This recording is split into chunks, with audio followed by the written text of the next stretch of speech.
yetu amina baba yetu liye funjina lako weli tukuzwe baba yetu liye mbinguni yetu amina baba yetu liye funjina lako weli tukuzwe utupelio chakula chetu tumechohitaji utusamehe makosa yetu kumana setuna hoa sembe wale yotukasea yusutuyo katika majaribu lakini utokowe na yule. Voilà, bonne fête à toutes les mamans, puisque hier, les mamans ont festoyé, les mamans ont célébré le 8 mars de cette année 2025. Nous vous disons déjà bonne fête à vous et bon mois de mars. Nous sommes très heureux de recevoir une fois de plus sur ce plateau l'apôtre Poitier Habib. L'apôtre, bonjour et bienvenue sur le plateau de l'émission Le Logos. Bonjour, monsieur. Voilà, vous êtes notre invité permanent à cette grande et belle émission. L'apôtre, vous êtes sur ce plateau justement pour nous parler de votre ouvrage intitulé « La vraie notion du Père spirituel ». Et le dimanche, nous avions reçu presque, je crois, si j'oublie pas, 900 vues comme ça. Et donc, c'est pour autant dire que les téléspectateurs vous suivent de partout, puisque Télé Pointe-Noire a une portée internationale maintenant via les réseaux sociaux. Ben, vous êtes là pour justement parler avec vous en ce qui concerne un sous-thème de votre livre, le rapport fils et père spirituel. C'est bien cela. Mais d'entre de jeu, comment était votre culte de ce matin? Très bien, par la grâce de Dieu. Salutations à tout le monde. Soyez bénis. Que le Seigneur bénisse davantage toutes les familles, tous les hommes de Dieu, tous ceux, celles qui nous suivent de près ou de loin par le canal de télévision Pointe-Noire, Télécongo Pointe-Noire. C'est une grâce vraiment de vous avoir. Merci beaucoup. Merci. Dans les médias. En tout cas, le culte de ce matin s'est bien passé par la grâce de Dieu. Voilà, je disais que nous recevons l'apôtre Habib Poitier. Il a mis sur le marché du livre un nouveau ouvrage, si j'oublie pas, de 130 pages, c'est bien cela, intitulé « La vraie notion du Père spirituel ». Alors, apôtre, combien de temps avez-vous pris pour constituer cet ouvrage? Merci beaucoup pour cette question très importante. Cet ouvrage m'a pris pratiquement... Je peux déjà en avoir un. Oui. Merci beaucoup. Ça m'a pris pratiquement 7 ans. 7 ans de méditation. 7 ans d'études. Et c'était pas facile. 7 ans de temps de prière. Parce qu'il fallait méditer, prier. Il fallait aussi questionner les pères, se rapprocher des pères et aussi de certains collègues dans le ministère pour essayer d'avoir un peu la conception de chacun, essayer de comprendre, parce qu'on ne connaît pas tout. On connaît en partie, on a toujours besoin d'apprendre auprès des personnes qui ont plus d'expérience et plus de connaissances sur le point ou le domaine sur lequel on veut exceller. Et je dirais en passant que cette réflexion est venue aussi par un constat amer que j'ai eu à faire d'abord sur mon propre ministère et aussi sur ce qui se passait dans le corps de Christ, ce qui se passe dans le corps de Christ. Et le constat amer, c'est que plusieurs personnes exercent dans le ministère, mais nombreux n'ont pas de père. Nombreux n'ont pas de père et nombreux n'ont plus de repère. Et la constitution de tout cela fait que je me suis dit pourquoi ne pas méditer sur le sujet, s'asseour et essayer de comprendre. Et c'est tout cela ensemble qui a donné ce merveilleux ouvrage que vous venez d'énumérer tout à l'heure, la vraie notion. La vraie notion du Père spirituel. Voilà, apôtre Habib Poitier, nous allons nous focaliser autour de cette thématique qui est un parmi les sous-thèmes de votre ouvrage, le rapport fils et père. Qu'entendez-vous parler de ça? Rapport fils et père. Qu'est-ce qu'on peut comprendre en ce qui concerne le rapport? Déjà, en parlant de rapport, on voit aussitôt la notion de la relation. La relation, quelles sont les relations? La relation qu'un père doit avoir avec un fils, ou encore un fils doit avoir avec un père. Souvent, il nous arrive de dire, je n'ai pas de bon rapport avec cette personne. En d'autres termes, je ne suis pas en bonne relation, en bon terme avec cet individu. Ça peut être ma famille, ça peut être un collègue de service, ça peut être un ami, ou encore mon épouse, ou mon mari, mon époux. Mais dans le contexte de la paternité spirituelle, il est important de comprendre le rapport entre le père et le fils. Et un fils qui a compris le rapport entre père et fils, il développe plus de sagesse et plus de grâce, pas seulement dans cette relation avec le père, mais aussi dans sa propre marche chrétienne, ou pourquoi pas dans son ministère si c'est un serviteur de Dieu, un homme de Dieu. Et vous savez, c'est pas tout le monde qui est appelé à être ministre de Dieu dans un contexte pastoral, évangélique, prophétique ou encore apostolique, doctoral. Il y en a qui sont serviteurs de Dieu dans le domaine de la musique, dans le domaine des finances, les diaconesses, les diacres. Il y en a qui sont serviteurs de Dieu dans beaucoup de domaines, le secrétariat, tous ces domaines. Mais il est important, au-delà de toutes les charges, les missions que nous avons de la part du Seigneur, de mieux assimiler la notion du rapport entre le Père et le Fils. Et ce que moi j'entends par rapport, c'est la relation. La relation, est-ce qu'elle est bonne? Est-ce qu'elle est bien assise? Est-ce qu'elle est assise sur un bon fondement? Et si le fondement est renversé, si le fondement n'est pas bon, c'est pas bon aussi pour votre destin. Mais justement, il y a un téléspectateur qui m'envoie un SMS ici. C'est pour rappeler aussi aux téléspectateurs qui nous suivent de partout. Vous pouvez envoyer vos questions et l'apôtre Habib Poitier donnera la réponse à toutes vos préoccupations. Apôtre, nous avons une question qui vient de parachuter sur le plateau de notre émission. Est-ce que c'est une obligation d'avoir un père spirituel puisque Dieu existe déjà? Gloire à Dieu. Alors, dans le parcours de mon ministère, il m'est arrivé de tomber sur des types de personnes qui ont eu à dire, moi je suis venu au Seigneur par le Seigneur Jésus-Christ lui-même, soit par un songe, où personne m'a prêché, personne m'a gagné au Seigneur, et donc je n'ai pas de père. Alors c'est une grande erreur. Et si vous tombez sur quelqu'un qui raisonne comme ça, c'est une erreur, je dirais même lamentable. Ah bon? Pourquoi? Parce que vous pouvez venir à Christ par le canal lui-même du Seigneur. Il peut vous emmener, il peut vous attirer, il peut vous parler comme Paul. Mais en Christ, le Seigneur créera toujours des circonstances pour vous mettre sous l'autorité ou la conduite d'un père. Et nous avons le cas de l'apôtre Paul qui est venu, c'est le Seigneur Jésus qui lui a apparu lui-même. Nous lirons ça dans Actes chapitre 9. Mais nous remarquons que plus tard, Dieu lui a mis en contact avec quelqu'un qui était comme un doyen dans le corps de Christ à l'époque de l'Église primitive. Et pas seulement un doyen, mais un père dans le corps de Christ et qu'on nommait Ananias. Et Ananias a appris à Paul les premiers pas de la chrétienté en Christ. Et plus tard, vous allez remarquer que dans la dimension du ministère, Dieu a connecté Paul à Barnabas. Parce que Barnabas était là avant lui. Et il en est de même pour plusieurs personnes. Nous avons des expériences comme ça, des gens qui sont venus au Seigneur, appelés par Christ lui-même comme ça, par miracle comme ça, ils se sont donnés à Christ. Mais il est très important de ne pas ignorer la notion de père. De la même manière que Dieu nous donne des pères sur le plan biologique, il nous donne des tuteurs, il nous donne des mentors, il nous donne tout ce qu'on veut, tout ça. Dans la dimension spirituelle, la spiritualité de notre foi en Christ, il est très important, et je dirais même, il ne faudra pas s'en passer, on ne peut pas s'en passer de ça.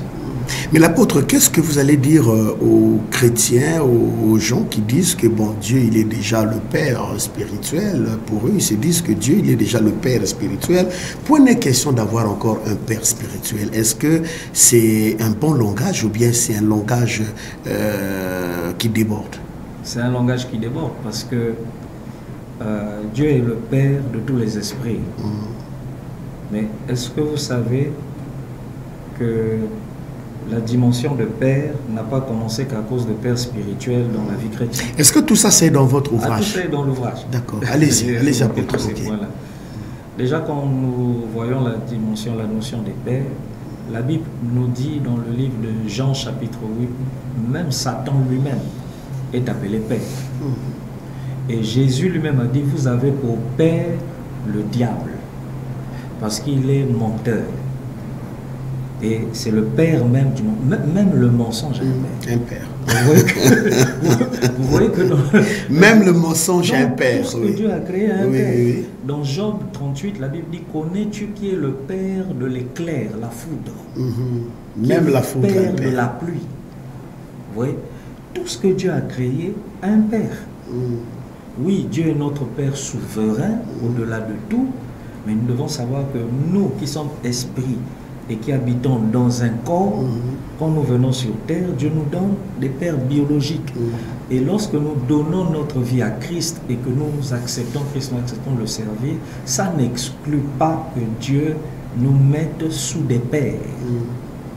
Alors quelqu'un qui se lève pour dire, moi j'ai pas besoin de père parce que Dieu me suffit déjà, permettez-moi de vous dire, en majorité, quand vous allez faire le constat, vous allez vous rendre compte que c'est des gens qui n'aiment pas, à la base, être sous quelqu'un, dirigé.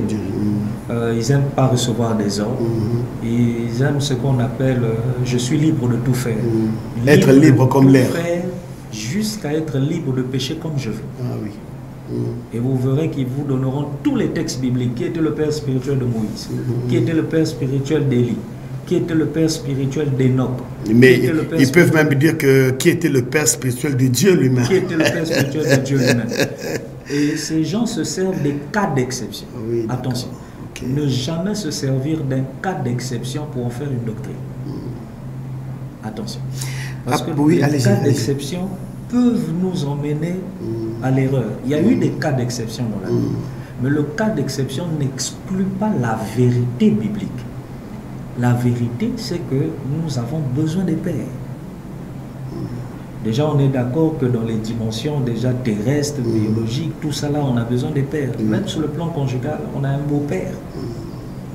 Dans tous les domaines, on a des pères. Dans la nation, on a des pères, même dans le domaine politique. Et vous verrez que même dans le livre de Genèse, Joseph, en Égypte, est arrivé jusqu'à dire à ses frères, Dieu m'a établi père de Pharaon. De Pharaon, père de Pharaon. En d'autres termes, Dieu a utilisé Joseph pour engendrer Pharaon dans la foi hébraïque. Donc, apôtre, on ne peut pas exclure la notion de père. On ne peut pas exclure la notion de père, voilà. Sauf si on veut se servir de cette exclusion pour satisfaire ses désirs ou son égarement. Ah d'accord, ok. Apôtre, je crois que c'est clair comme l'eau de source. Apôtre, finalement, j'ai une question qui brûle mes lèvres. Est-ce que mon père spirituel est celui qui forcément me dirige dans l'église là où je suis? Non, pas forcément. Parce qu'il faut faire attention sur celui qui nous dirige dans l'église où nous sommes. Dernièrement, j'ai fait ressortir un aspect qui est réellement, qui peut être appelé père spirituel. Et j'ai fait remarquer que le père spirituel à la base, c'est celui, n'est pas père celui qui le veut, mais père celui qui le mérite et qui a été mandaté, appelé de Dieu pour servir. Déjà, je tiens à préciser une chose. Dans le corps de Christ, il y a 3 types d'identité. Et je sais que certains vont être surpris, ils vont se dire, mais comment ça? Quand nous prenons 1 Jean, permettez que je lise parce que je m'adresse quand même au corps de Christ. C'est normal. Dans 1 Jean chapitre 2, le verset 12 jusqu'à 13, la Bible dit, je vous écris, je lis au nom du Seigneur Jésus-Christ, Je vous écris, petit enfant, parce que vos péchés vous sont pardonnés à cause de son nom. Deuxièmement, je vous écris, Père, parce que vous avez connu celui qui est dès le commencement. Je vous écris, jeunes gens, parce que vous avez vaincu le mal. Vous voyez, dans le corps de Christ, il y a 3 types d'identité. Il y a l'identité des pères, il y a l'identité des fils, et il y a l'identité des enfants. Père, fils, enfant. Il y a père, fils, enfant. Donc rien que dans la notion de corps de Christ, nous avons ces identités. Par exemple, il y a des gens qui disent non, nous sommes sous l'enseignement des apôtres, tout ça. Mais ils oublient que dans le Nouveau Testament, il y avait des contextes où lorsque les chrétiens primitifs parlaient de nos pères, nous ont enseigné ceci, ils ne faisaient pas forcément allusion au Abraham, Isaac, mais ils faisaient allusion aussi aux pères qui ont commencé l'église primitive et qui n'étaient autres que les apôtres. Les pères fondateurs. Les pères fondateurs.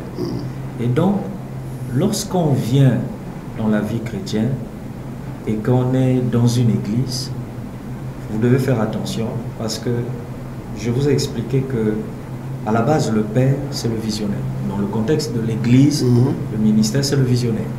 C'est celui qui a reçu la vision, le fardeau et qui a commencé cette œuvre. Mais en bâtissant cette œuvre, Dieu peut lui accorder la grâce de former et d'établir dans le ministère des pasteurs, des prophètes, des évangélistes, qui auront la charge des églises qui vont naître sous son ministère. Si vous... Donc ils vont travailler sous la vision de l'homme de Dieu. Sous la vision et son autorité, son onction, son manteau. Si vous êtes disciple de Jésus, dans l'une des annexes, l'une des églises où le Père, le visionnaire, Père fondateur de l'œuvre, a placé un fils dans cette annexe et que vous appelez le fils qu'il a placé là-bas enfant, mon père, c'est une faute. Tout à fait. C'est une faute. Parce que celui qui dirige dans l'une des églises sous la vision de son père n'est pas le père spirituel du troupeau. Ok. Il n'est pas le père spirituel du troupeau. Le père spirituel, c'est celui qui est à l'origine de cette œuvre. Donc c'est le visionnaire. C'est le visionnaire. Donc celui qui est là, il est comme le frère des autres. Il est comme, je dirais, un ambassadeur. Un ambassadeur, très bien. Un envoyé. Un envoyé. Oui, il est juste un envoyé. Il y a un visionnaire qui est là. Il est appelé au ministère. Et ça, c'est pas quelque chose qui a été créé par nous ou notre génération. C'est biblique. L'apôtre Paul avait un fardeau, une vision. Il devait aller gagner, sauver, emmener à Christ les païens, à la fois en Christ, faire passer les gens des ténèbres à la lumière. Mais qui a accompagné Paul? Vous allez voir que Paul était entouré des gens comme les Épaphras, Philémon, Timothée. Dans la Bible, il appelle même Timothée par mon fils légitime. Mais regardez bien, les églises qu'il a bâties à Éphèse, Corinthe, il laissait qui là-bas diriger ces églises? Oui. Les fils qu'il laissait, qui étaient ces fils? Quels étaient leurs ministères? Vous allez voir que certains étaient même apôtres. Vous pouvez être apôtre, mais avoir sur vous des apôtres. Mais ces apôtres embrassent la vision générale et globale que Dieu vous a donnée, du visionnaire. Et à ce moment-là, la multiplication de ces églises que vous bâtissez prend la dimension du terme communauté. Vous devenez une communauté à la base. Voyez-vous? Alors, l'enfant qui est là dans l'une des églises annexes peut se dire, le pasteur qui me dirige là est mon pasteur. Il est plutôt mon père spirituel. Non, le père spirituel, c'est celui qui est à la tête. Maintenant, il arrive aussi, mais ça c'est des cas un peu rares, mais c'est des cas vécus déjà. Il peut arriver que vous soyez dans une église. Vous intégrez une église, vous êtes là, mais celui qui est là, même s'il est visionnaire et tout, à la base, il n'est pas votre père spirituel. Ah, ça c'est un autre problème. Comment apôtre? Ça peut arriver. Comment je peux vous expliquer ça? Timothée, si nous lisons bien bibliquement, Timothée était déjà dans la foi chrétienne. quand Paul a fait sa connaissance, les parents de Timothée étaient des chrétiens, baptisés. Mais quand Timothée a fait la connaissance de Paul, Paul a pris Timothée avec lui. Et il est parti. Plus tard, Paul appelle Timothée mon fils légitime. Voilà quelqu'un qui était déjà sauvé, qui était à la foi, qui a certainement eu des parents qui l'ont mené au Seigneur. Paul arrive, il le prend et il dit, ça c'est mon fils. Et ça, c'est des cas, c'est très complexe. Parce que même les pères, c'est pas facile d'expliquer ça. On peut en parler, mais c'est vraiment pas facile. Ça prend du temps, ça demande de beaucoup prier. Et permettez-moi de vous dire, monsieur Bartel, monsieur le journaliste, c'est l'incompréhension de toutes ces choses qui créent des grands dégâts dans les ministères et dans les églises. Parce que ce que j'enseigne, à la base, c'est pas pour blâmer ou humilier qui que ce soit. Non, c'est pas pour frustrer. Non, mais je crois que c'est pour faire asseoir un bon fondement. Un bon fondement et rétablir certaines bases. Je ne suis peut-être pas la bonne personne pour rétablir les bases, mais je crois que ce que j'ai appris de mes papas peut servir pour aider, je dirais, ma génération ou nos générations, et même les générations à venir. Mais quand je vois ce livre, Apôtre Abi Poitier, ce livre... en tout cas,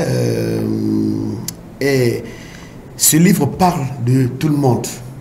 Oui. Parce que vous êtes donc l'auteur de ce livre, vous êtes un père et vous avez aussi un père. Le père, là, c'est le fils de quelqu'un. Donc c'est un livre qui concerne tout le monde. Toutes les générations de pères. Toutes les générations. Il y a des générations des pères. Très bien. Ça, c'est aussi il y a des générations de pères, nous en parlerons. Bon, apôtre, moi je voulais savoir quand même quels sont les droits et devoirs d'un père et celui d'un fils. D'abord, les pères. Est-ce que les pères ont des droits et devoirs auprès des fils? Déjà, les droits sont nombreux. Les droits d'un père auprès des fils. C'est vrai, vous n'allez pas tout dire, tout est dans le livre, mais quand même d'une manière un peu lapidaire, on veut avoir quelques droits et devoirs des pères. Je vais en citer comme ça 3 ou 4, par la grâce de Dieu. Le père spirituel a le droit de prélever votre dîme, votre père. Votre dîme, votre dixième n'a pas le droit d'aller ailleurs. Même lorsque vous dites j'emmène ma dîme à l'église et je dépose, parce qu'il y en a qui disent moi je donne pas à un homme, et je donne à Dieu et je dépose à la caisse. Je me pose la question, est-ce que Dieu là c'est la caisse? Bon, des fois ils viennent, ils disent je donne à Dieu et puis ils déposent sur la caisse, mais ils oublient que la dîme que vous donnez, c'est le droit d'onction de votre père. C'est le droit d'onction. Et s'il faut parler de la notion des droits, il a des droits légitimes, il a aussi des droits d'onction. Apôtre, quand vous parlez droit d'onction pour celui qui ne fréquente pas l'église, qui veut bien être dans le... Il est un peu perdu, d'une manière un peu détaillée, qu'est-ce qu'on peut comprendre des droits d'onction? D'accord. Déjà, l'onction à la base, bon, ça crée aussi débat. L'onction a une certaine dimension de la parole de Dieu, à un certain niveau, c'est le Saint-Esprit lui-même. Mais l'onction peut être aussi définie comme une capacité surnaturelle qui vous est donnée de la part du Seigneur pour exercer un ministère ou une œuvre quelconque. Voilà. Nous voyons dans la Bible, dans le livre d'Exode, le Seigneur a parlé à Moïse de certaines personnes à qui il devait donner l'onction pour exercer un certain type de travail, d'activité. Bâtir par exemple le tabernacle ou quoi que ce soit. Alors, dans le cas d'un père, le père a une certaine onction pour prendre soin de votre vie. D'accord, ok, donc revenons sur les droits et devoirs. Merci. Là, déjà, on a compris les droits et devoirs d'un père. Donc, il a une capacité que Dieu lui donne pour veiller sur vous, prendre soin de vous, diriger votre vie et faire en sorte que votre vie ne chamboule pas et n'emprunte pas le mauvais chemin. Maintenant, il y a des droits. Ça n'a rien à voir avec la marginalisation. Non. Ce sont des lois spirituelles qui sont établies. C'est parce que nous sommes dans une nation où la connaissance de ces choses est encore minime. Voilà pourquoi, vous savez, la découverte de ce type d'enseignement, ça paraît un scandale pour celui qui n'est pas assis dedans. Lorsqu'il écoute ces choses pour la première fois, il dit « Ah non, Parce qu'au Congo, on veut marcher sur moi. Oui, on a la mauvaise manière dans notre pays. Malheureusement, lorsqu'on ne comprend pas un mystère, on critique, on se moque, on insulte. Je suis souvent à la télévision, certains débats, quelqu'un peut présenter une vérité biblique, mais le fait que je ne comprends pas, je ne suis pas encore éclairé sur ça, automatiquement je le traite d'égaré, de perdu. Alors qu'il serait préférable de s'asseoir et d'essayer de mieux comprendre, même se procurer le livre, pourquoi pas, essayer de mieux comprendre l'auteur, ce qu'il dit, pourquoi il apporte ces affirmations-là. Et donc, parmi les droits, le père spirituel a le droit de relever votre dîme. Et la dîme ne se paye pas auprès de n'importe qui. Vous verrez des gens qui vont vous dire que moi je paye, je donne ma dîme par exemple aux orphelins, je donne ma dîme aux veuves. S'il faut aller dans cette dimension-là, ben on va relire la Bible. Parce que s'il faudra donner la dîme aux veuves et aux orphelins toutes les fois que vous avez votre salaire ou une entrée financière, alors ça veut dire qu'il faut respecter aussi cette parole qui dit que la dîme qu'on donne à la veuve ou à l'orphelin se fera le 3e mois de l'année. On n'a pas dit que ça se fera toutes les fois, mais c'est le 3e mois de l'année. Voyez-vous? Mais à la base, si vous lisez Nombre 18, la dîme, c'est le droit d'onction du sacrificateur, du souverain sacrificateur. Votre souverain sacrificateur à vous, c'est votre Père, qui lui-même a son souverain sacrificateur, qui est Jésus. Voyez-vous? Vous avez, il a le droit de prendre votre dîme et de vous bénir. Lorsque vous et votre dîme, reste à savoir depuis quand vous avez donné votre dîme à votre Père. C'est la question qu'il faut se poser. Plusieurs, il y a très longtemps. Deuxièmement, il a le droit de veiller sur vous. Ah oui. Tout comme le père biologique veille. Attendez, mais vous êtes dans ma maison. Vous êtes mon fils, vous avez mon sang. Et puis je ne suis pas au courant de ce qui se passe à l'école, de vos progrès ou vos échecs scolaires. Je ne suis pas au courant des difficultés, des problèmes que vous avez avec vos collègues, vos amis. Mais vous êtes mon fils ou ma fille dans ma maison. Mais je sais que je suis un père irresponsable. Irresponsable. Oui. Donc j'ai le droit de prendre soin de vous. En d'autres termes, veiller sur vous. D'être attentionné sur mon enfant. Troisièmement, le père spirituel a le droit de vous conduire, de vous orienter. Hébreux 13, la Bible dit, obéissez à vos conducteurs. Le terme qui est utilisé pour parler du père spirituel dans l'hébreu, c'est conducteur. Donc le père spirituel, c'est le conducteur, le chauffeur. Il a ce droit-là de vous orienter. Dans le domaine des affaires, il y a des pères qui sont doués dans le domaine commercial. Il y en a même qui ont cette intelligence de percevoir la gestion. La bonne gestion de la vie, la bonne gestion du foyer, la bonne gestion des finances. Il peut vous orienter, il peut vous cadrer et il peut vous tenir par la main pour vous installer dans votre destinée.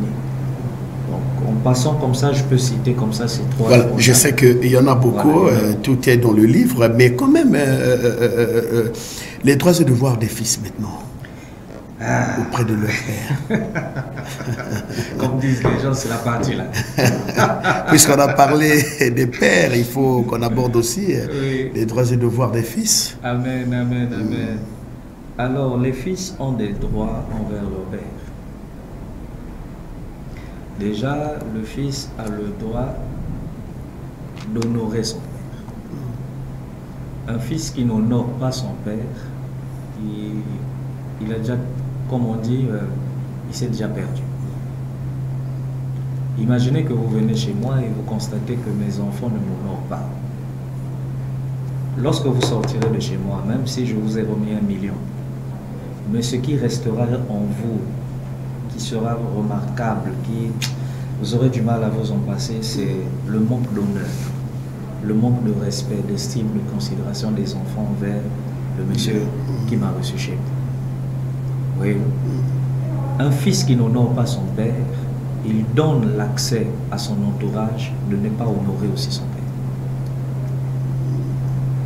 le fils a le droit de protéger, de couvrir son père, même lorsqu'il commet ses erreurs. Vous allez me dire comment ça? Prenons le cas de Noé. Il commet une erreur, il boit, il s'enivre, il s'endort sous l'effet de l'alcool nu. En tenue d'Adam et Ève. En tenue d'Adam et Ève, permettez-moi l'expression. Et qu'est-ce qui se passe? L'un des fils arrive, Cham. Il voit, il rit de son père. Mais les deux autres fils, Sem l'aîné et Japheth le dernier, quand ils viennent, il ne veut pas regarder la nudité de son père. Ils marchent en reculant et ils prennent un drap ou un manteau, ils couvrent leur père. C'est ce qui manque à plusieurs fils dans le corps de Christ. Plusieurs fils ne couvrent pas leur père. Vous allez dire, oui, mais on ne peut pas accepter toutes les bêtises, on ne peut pas... Permettez-moi de vous dire, en ce qui concerne les pères, il faut laisser Dieu les traiter eux-mêmes. Ah oui, ça, c'est encourager des bêtises. C'est ce qu'on dit lorsqu'on est habitué à critiquer et à voir le mal des gens. On a toujours un mot à dire. On a toujours un mot à dire. Mais vous-même, si votre propre fils vous le fait, vous serez le premier à convoquer une réunion de famille. Ah oui. Oui. Et on n'a pas ce droit devant... Voilà pourquoi vous allez remarquer, par exemple, et nous ne faisons pas la politique, hein, mais vous allez remarquer dans le domaine politique partout, dans le monde entier, c'est souvent rare de voir entre ministres qui s'accusent. Ils se protègent toujours. Ils se protègent, se sécurisent. Et ils vous allez protègent voir aussi leur mentor. Ils protègent leur mentor, ils protègent celui qui les guide. Même si ils font même des éloges. Ils font des éloges. Même si ça ne va pas. Si ça ne va pas. Ah, oui. Vous remarquez qu'ils n'exposent pas. Et pour nous qui assistons, on va dire c'est la bêtise. Mais c'est la bêtise parce que nous n'apprécions pas. Mais si nous sommes à la place de ces... On fera pire. On a toujours dit, quelqu'un qui n'a jamais touché 1 million, s'il vous voit toucher 1 million, mon Dieu. Et puis il voit que vous êtes allé à un supermarché, vous avez fait des achats d'1 million, il va vous dire c'est du gaspillage. Il le dit, il le critique parce qu'il n'en a pas, il n'a jamais vécu ça. Mais le jour où lui-même, il sera en possession de cette somme, il fera pire que vous. Voyez-vous, le bon fils, c'est celui qui comprend que c'est dans ses droits et devoirs de couvrir la nudité de son père. Un fils ne rentre pas dans les maisons des gens pour aller expliquer les erreurs de son père, pour aller se plaindre et dire que c'est une mal. Il se maudit tout seul. En fait, si vous voulez mieux comprendre cette relation, ce rapport-là, ces droits-là, essayez de faire un peu allusion à la paternité biologique. Vous verrez que ce sont des choses graves. Et je vais prendre un verset en passant, je crois que je l'ai écrit dans la page 71.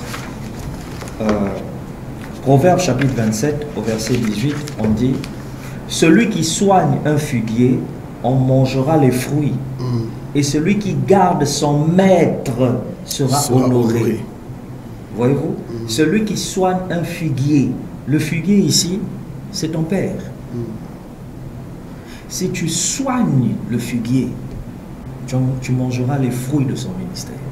Et on dit, si tu gardes ton maître, tu seras honoré. Plusieurs fils ne sont pas honorés, pas seulement dans le ministère, mais même dans la vie sociale et professionnelle. D'autres n'évoluent pas. En Côte d'Ivoire, on dira, ils ne moussent pas. Si on prend les termes, on peut. La rue, on dira, ils ne moussent pas. Pourquoi? Parce qu'à la base, la notion des pères n'est pas bien assimilée, n'est pas bien comprise. Ah oui, ça c'est un problème hein, au niveau ecclésiastique. Oui, déjà les fils qui ne savent pas couvrir leur père, les fils qui ne savent pas honorer les pères, et les fils qui n'ont pas compris que c'est dans leur droit, c'est dans leur droit et devoir de soutenir les pères. Parce que vous pouvez avoir des fils, mais ces fils ne sont pas pour vous des soutiens. La Bible dit que quand Jésus prêchait dans Luc 5, on vous dira, quand vous lirez l'histoire de Jésus, on dit que quand il prêchait, les disciples s'arrangeaient à organiser, à faire la logistique de son ministère. Ils arrangeaient la barque, il veillait à ce que la barque ne soit pas trop proche de la foule, pour éviter un peu qu'il y ait un embouteillage ou des mandats. Il veillait à ce qu'il y ait... Vous allez vous remarquer, même lorsqu'il fallait multiplier les pains, Jésus a demandé aux disciples, qui étaient ses fils, de faire asseoir la foule qui était là. Et ils les ont fait asseoir en nombre de 50, par ligne de 50. C'est quand il y a eu cette organisation, cet ordre, que le miracle est venu. Il y a des miracles qui ne viendront pas si les fils ne comprennent pas que c'est à eux d'assister et de faire ce que le Père ne peut pas faire. Il ne peut pas se multiplier en 4 pour tout faire. Il vous donne l'enseignement, il vous donne sa confiance, mais c'est à vous les fils de vous lever et de faire ce que papa ne peut pas faire. Et ce sont des choses, Monsieur Bartel, n'ayant pas compris ça dans les églises, dans plusieurs églises, nous constatons un grand fiasco. Ah oui. Et il y a un désordre incroyable. Voilà pourquoi on n'est pas respecté. Un désordre de poulailler. On n'est pas respecté même au niveau des autorités, que ce soit politique, que ce soit... Parce qu'à la base, la fondation a été renversée. Et le vrai problème, c'est pas qu'il y a des rebelles, il y a des impolis. Le vrai problème, c'est qu'il y a un conflit entre père et fils. C'est ça. Et c'est un problème qu'on doit vraiment maîtriser. Vous allez vous rendre compte que le problème spirituel qu'on voit dans le domaine du corps de Christ, sous la notion des pères et des fils, le même problème se retrouve sur le plan familial. Et le même problème se trouve même sous le plan politique. Vous allez vous rendre compte qu'il n'y a plus le respect des pères des partis politiques. Il n'y en a plus. Les fondations, les bases, les bornes qu'ils ont laissées, tout a été renversé.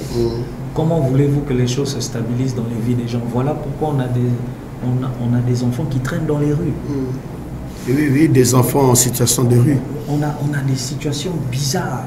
Parce qu'à la base, mais c'est ce qui s'est passé entre-temps, entre griffes, entre parenthèses, s'il vous plaît, aux États-Unis. Il y a eu une période comme ça aux États-Unis où les gens ont rejeté les enseignements laissés par les pères. Les pères ont laissé un enseignement qui reposait sur la Bible, sur la parole de Dieu. Et vous remarquez que même lorsqu'il fallait prêter serment, les gens veillaient à ce que ça se passe sous la Bible. Oui. Mais après, les générations qui sont arrivées ont banni la foi chrétienne de l'université, des écoles, de tout. Et qu'est-ce qu'on a vu dans certains pays? Oui, c'est du tohu-bohu. Pourquoi? Parce qu'à la base, on a déplacé la borne laissée par les anciens. Donc les pères ont des droits, mais les fils aussi ont des droits. Merci. Puisque nous parlons de certains comportements un peu néfastes des enfants, peut-on quitter un père spirituel, apôtre Habib, dans une position de rébellion? Je quitte mon père spirituel dans une position de rébellion, mais la grâce de Dieu est là. Oui, c'est possible parce que la grâce est trompeuse. C'est possible. Et plusieurs personnes sont victimes. Oui, il arrive que plusieurs quittent les pères. Ils vont même dans d'autres églises. Ou encore, ils commencent une œuvre. Ils remarquent que tout va bien. Il a des âmes. Le ministère évolue, il est béni. Il est enrichi. Sa femme est bénie. Il y a la fécondité. Il a des bonnes relations. Il voyage même. En conclusion, il se dira, vous voyez, j'ai quitté mon père, je suis béni, tout va bien. Alors que c'est une grosse erreur. Vous savez... Mais pourtant, tout va bien. Comment ça serait une grosse erreur, apôtre? Parce qu'à la base, je vous ai dit tout à l'heure... Ah, question de fondement.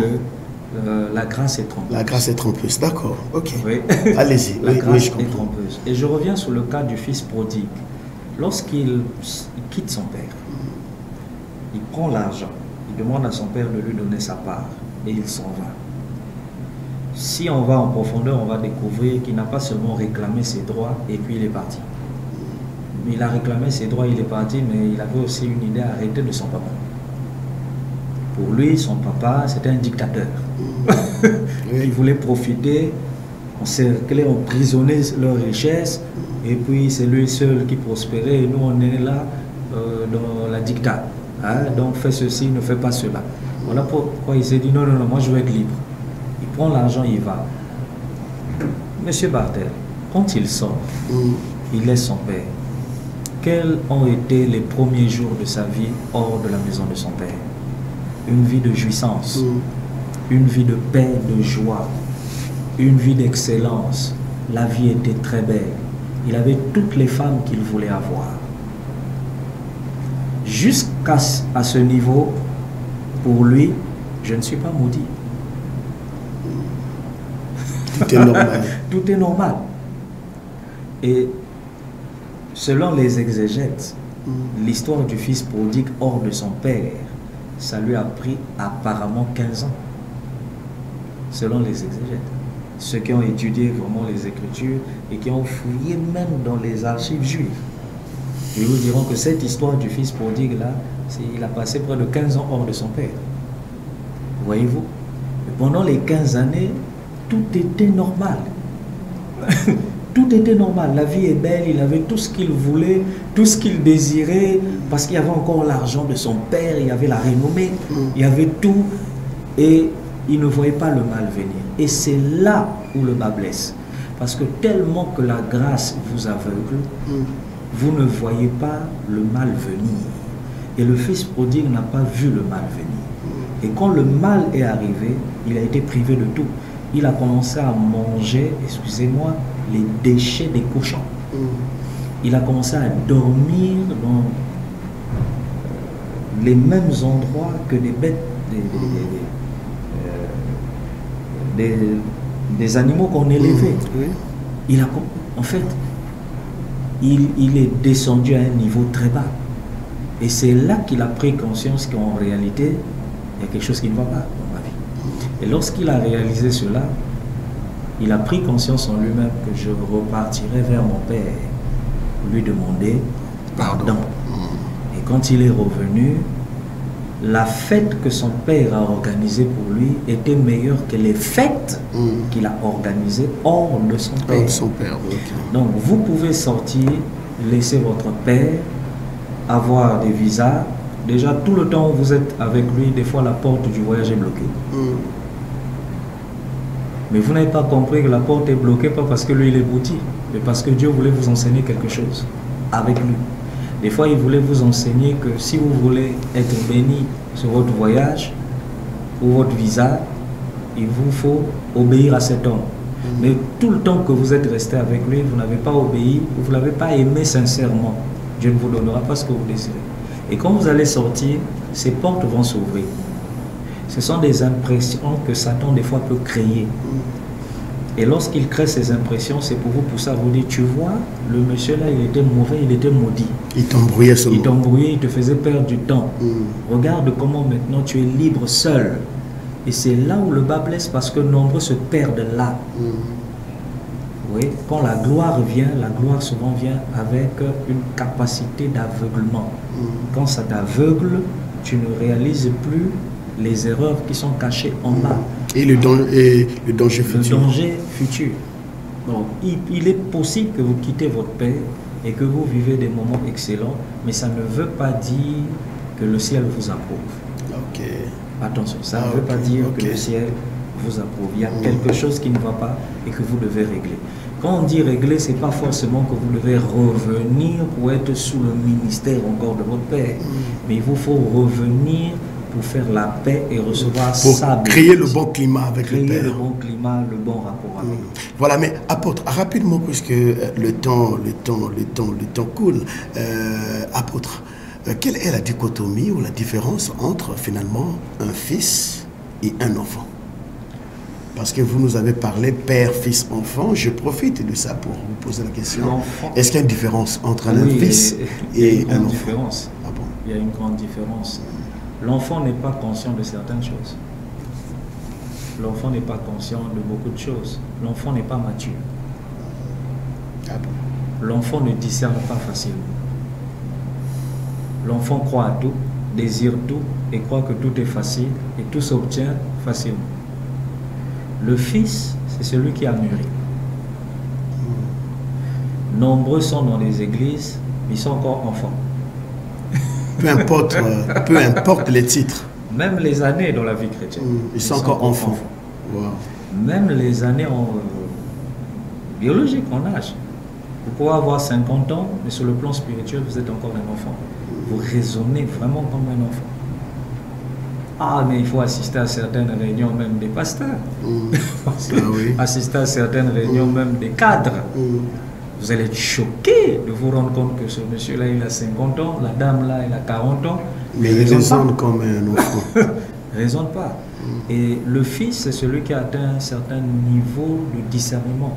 Le discernement, à la base, c'est pas forcément détecter s'il y a un mauvais esprit ou un bon esprit.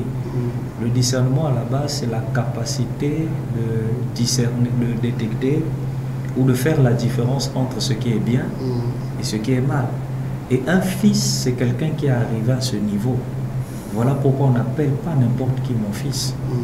Il y a des gens, des fois, que vous pouvez appeler mon enfant, que Dieu te bénisse. Mais il y a des gens que vous pourrez dire mon fils, que Dieu te bénisse. Et quand un père t'appelle mon fils, c'est qu'il a vu quelque chose en toi. Il a vu que tu n'es plus un enfant. Ce que tu arrives à comprendre, les autres ne comprennent pas ça. Tu as changé d'étape. Tu as changé d'étape, de niveau, de degré spirituel. Donc un fils, c'est différent d'un enfant. Et même sur le plan biologique, on le voit, on le constate. Attendez, un élève de primaire ne raisonnera pas comme un élève du lycée ou du collège, sauf si celui qui est au lycée ou au collège est encore enfant dans sa tête. Et on a... Ah oui, ça c'est vrai.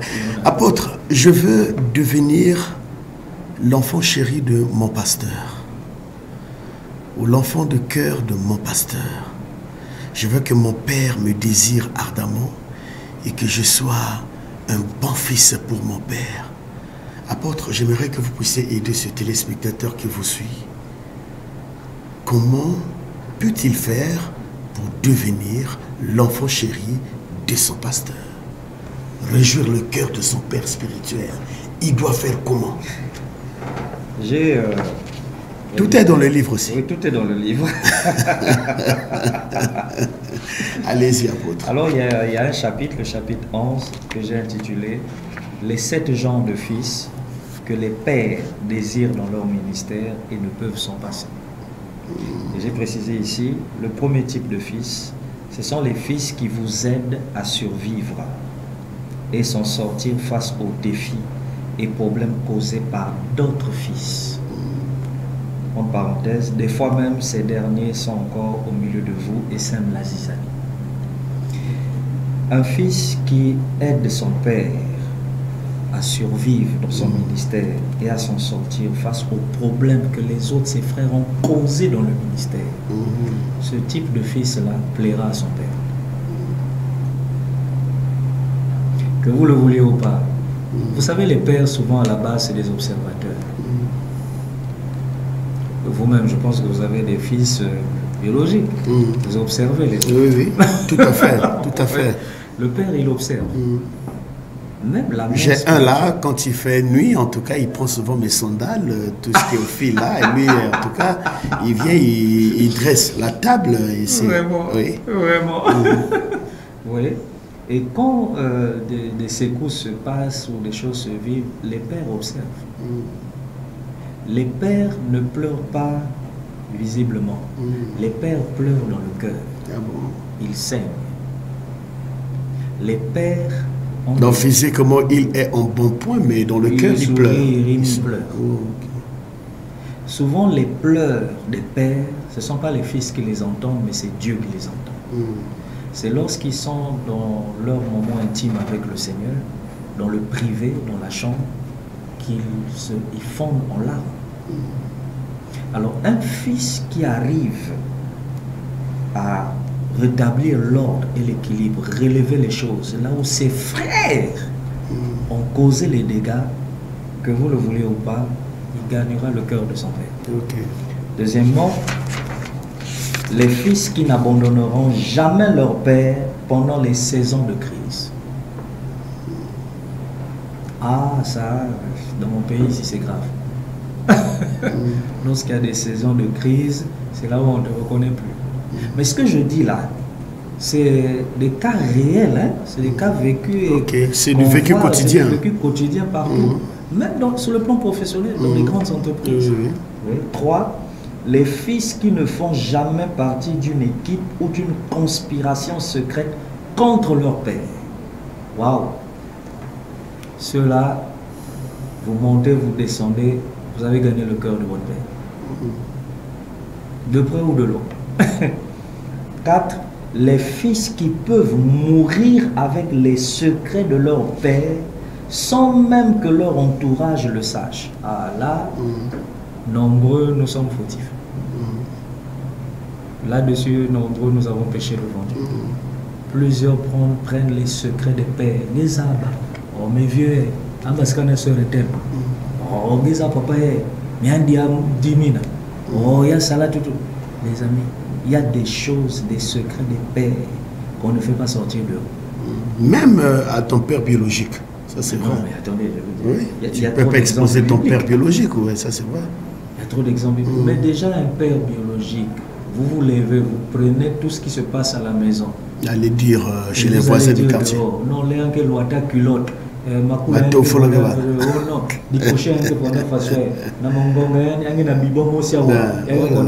et puis lui il apprend ça auprès de ses amis. Ça c'est fini. Quand il rentre chez lui, il se dit ça c'est un fils qui ne mérite pas ma confiance. Tu es mon fils, tu as mon sang, mais c'est un terroriste. 5 pour finir, pour aller plus vite. Les fils qui sont des aides financières à la vision de leur père. Luc 8, versets 1 à 3, on nous parle d'un groupe de femmes qui étaient des filles pour le Seigneur Jésus et qui assistaient de tout leur bien. Et même dans le livre d'Actes des Apôtres, on voit des gens qui ont assisté les apôtres de leur bien. 6. Les fils qui manifestent et répliquent la même grâce que leur père. Vous savez, les pères sont marqués lorsqu'ils voient des enfants qui font comme eux. Pierre a voulu se cacher et mentir qu'il ne connaissait pas Jésus. Une femme lui a dit non, je te reconnais, mais déjà tu parles comme lui, tu t'exprimes comme lui, tu as le même gestuel que lui. Voyez-vous? 7, enfin 7, les fils qui resteront longtemps après que d'autres fils soient partis. Ceux-là. Apporte là, vous êtes en train de donner seulement les sous-titres, mais il y a des détails en bas. Oui, il y a des détails. C'est qu'il y a beaucoup de choses. Mais par contre, tout ça a pour fondation la transparence. Quand vous êtes transparent devant le Père, quand vous l'aimez sincèrement, lorsque vous avez confiance en lui, lui-même il dit que celui-là il me fait confiance. Vous pensez à lui. Il est, comme on dit, le sujet de votre attention. Le Père, que vous le vouliez ou pas, va vous aider.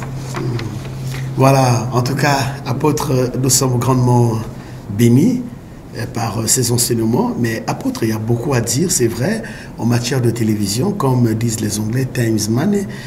Donc, les livres sont vendus où et comment peut-on faire pour s'en en procurer? Déjà, vous avez la librairie Les Théramètres, vous pouvez vous y rendre. Vous pouvez l'avoir là-bas à 10 000 francs. Et vous avez l'église Centre de Rassemblement Chrétien. Vous appelez simplement au numéro suivant, le 06 670 54 56 ou encore le 06 649 91 86 et vous aurez plus d'informations et même on pourra venir vous les livrer chez vous à domicile dans vos maisons. Ou bien ils peuvent venir à Télé-Congo.noir. Télé-Congo.noir et oui, c'est ça. Vous pouvez donc venir à Télé-Congo.noir, vous demandez M. Bartel Bouangabukama Blessing, c'est bel et bien moi, et moi je vous mettrai en contact avec l'homme de Dieu pour avoir ce livre. En tout cas, c'est un bon livre, c'est un livre très riche. Moi je suis en train de lire ça, apôtre, et je vois que vraiment ça me fait du bien. Voilà, apôtre, nous sommes arrivés quasiment à la note finale de notre émission, qui était réalisée des mains de maître de Florence Raissa. Ben voilà donc, qu'est-ce qu'on peut retenir comme, j'allais dire, votre dernier mot, hein? Est-ce que vous avez un mot particulier en 1 minute 45 secondes, un dernier mot pour clore notre entretien? Si vous n'avez pas de Père, priez que Dieu vous révèle qui est votre Père. Dieu certainement vous orientera vers cette personne. Et je parlerai même en termes de parents spirituels. La Bible en parle dans le livre d'Ésaïe 51, la Bible parle, dit tournez, portez vos regards vers Abraham, votre père, et vers Sarah, votre mère, qui est le creux du rocher. Et souvent on parle des pères, mais on néglige les mamans spirituelles. Et demandez à Dieu de vous orienter et de vous conduire, c'est important. Vous avez besoin de quelqu'un qui vous tiendra par la main et qui vous installera dans votre destinée. Si vous êtes déjà sorti du ministère ou de l'église de votre père et vous êtes sorti en catastrophe, je vous donne un conseil gratuit. Arrangez-vous avant la fin de l'année à faire la paix avec cet homme. Les pères ne sont pas vos ennemis. Et les gens qui sont autour de vous ont créé un climat pour vous donner l'impression que votre père est votre ennemi. Il a commis certainement des erreurs, elle a commis certainement des erreurs. Aucun père n'est parfait, aucune mère n'est parfaite.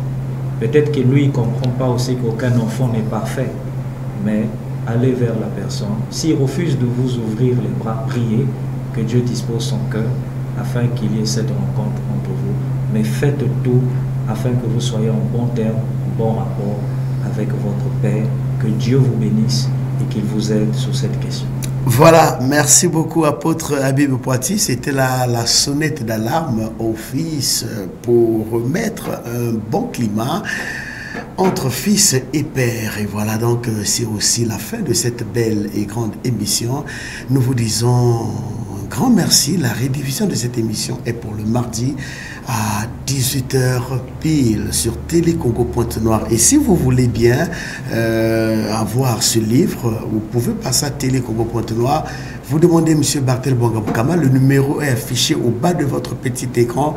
Vous m'appelez, je vous mettrai en contact avec l'apôtre Habib Poiti. Et vous avez aussi des questions. Vous êtes un fils, certainement vous êtes perdu et vous êtes aussi un père.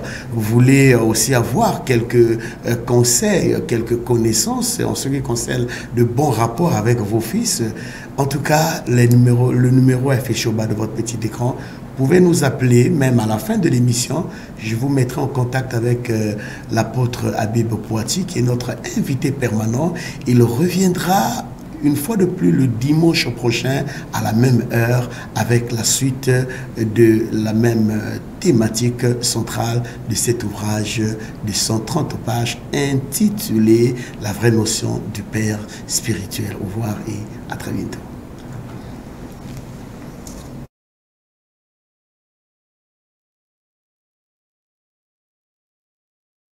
Voilà, chers téléspectateurs, merci de votre fidélité à Télé Congo Pointe-Noire et surtout à cette...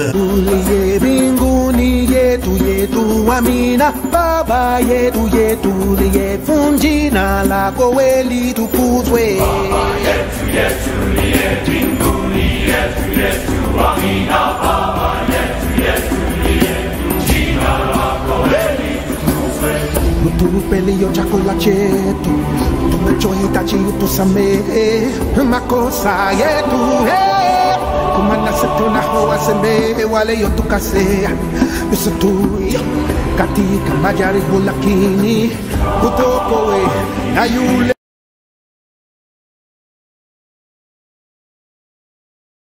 Voilà, chers téléspectateurs, merci de votre fidélité à Télé Congo Pointe-Noire.